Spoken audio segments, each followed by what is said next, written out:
Oh, we were discussing the topic. इसमें हमने first rule पढ़ा है। फर्स्ट रूल क्या था शाबाश? If the reporting verb is in present or future, the tense, time, place of the reported speech does not change. Yes, sir.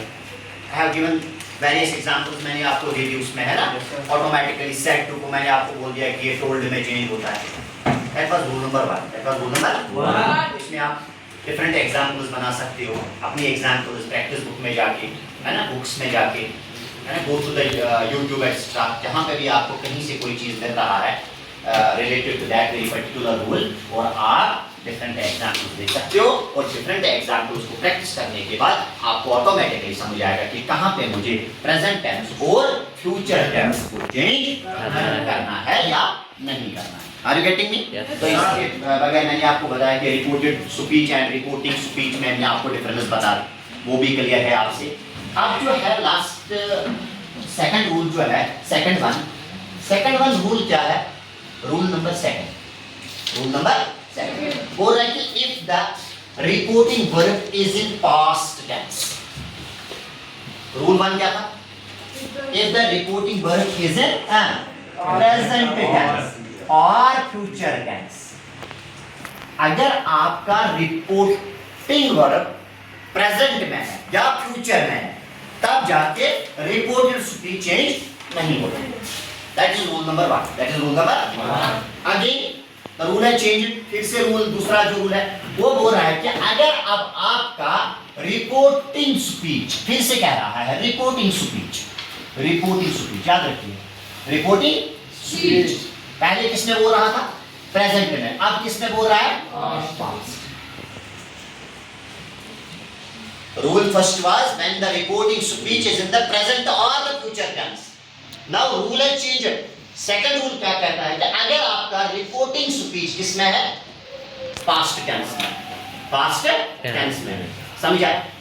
उसके बाद क्या है? And reported speech is an idiom, reported speech is a phrase, reported speech is universal truth, etc. The tense, time and place of the reported speech will not change. कैसे change नहीं होगा?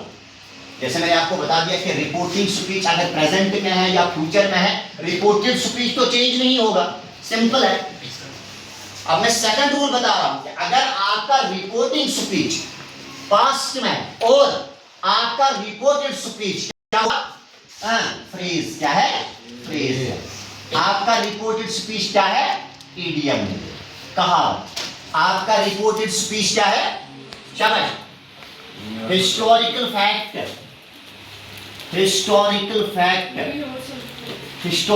Fact. अगर आपका reported speech universal truth है, most important, हर जगह पे आपसे सवाल पूछा जाएगा, स्टाफ सिलेक्शन कमीशन में, केएसएसबी में, है ना, कॉम्पिटिटिव लेवल एग्जाम्स में आपके यूनिवर्सल ट्रुथ पे बहुत सारे क्वेश्चन वहां पे पूछे जाते हैं with special reference to narration. अगर उसके बाद यूनिवर्सल ट्रुथ, इसके बाद जनरलाइजेशन, इसको हम बोलते हैं ग्रामर में स्वीपिंग जनरलाइजेशन। क्या बोलते हैं? Sweeping generalization. मेरी बात समझ आ रही है? इतना ही नहीं, ग्रामर बुक पे आपको मिलेगा फ्रेज, ग्रामर बुक्स पे आपको मिलेगा इडियम, ग्रामर बुक्स पे आपको मिलेगा हिस्टोरिकल फैक्ट, ग्रामर बुक्स पे आपको मिलेगा यूनिवर्सल ट्रुथ।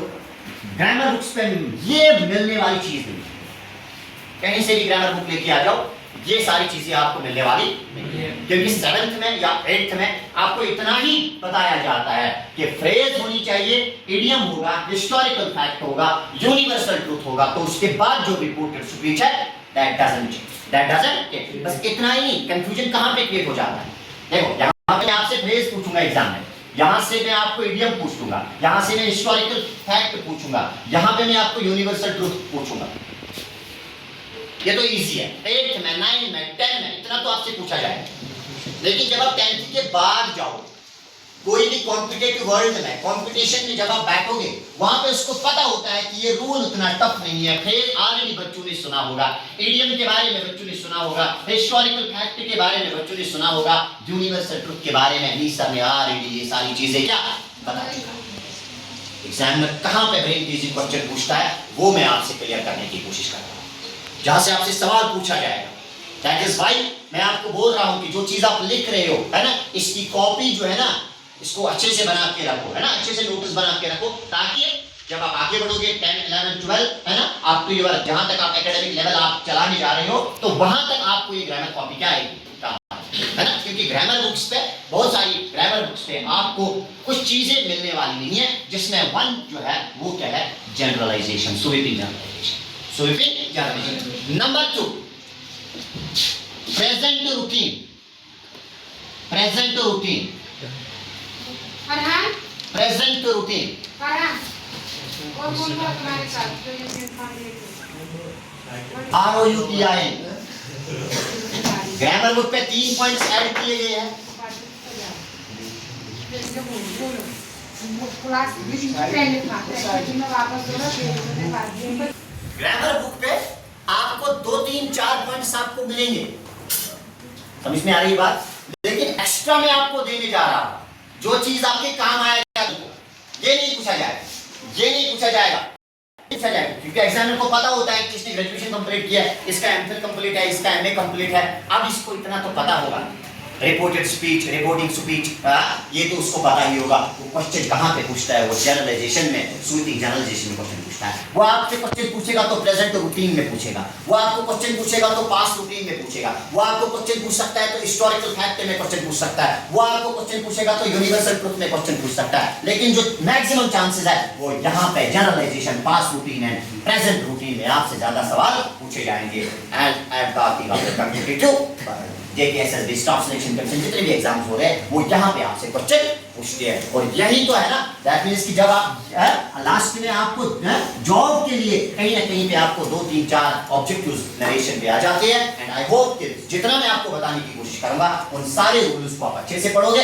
इतना तो पता है, इतना तो सब ये कोई और टीचर भी आपको बता सकता है, इसमें कोई प्रॉब्लम नहीं है, घर में भी किसी को पता होगा, इतना बड़ा मामला नहीं है। लेकिन ये 2-3 चीजें जो मैं टच करना चाहता हूँ, शायद ये जो है ना आपके काम आएंगे कॉम्पिटिटिव वर्ल्ड में, आपके, है ना, थोड़ा आपको वहां पे काम आएंगे। देखो अब क्वेश्चन क्या है, शाबाश, रूल क्या है, व्हाट इज रूल। अब आपको समझ आया होगा रूल क्या है।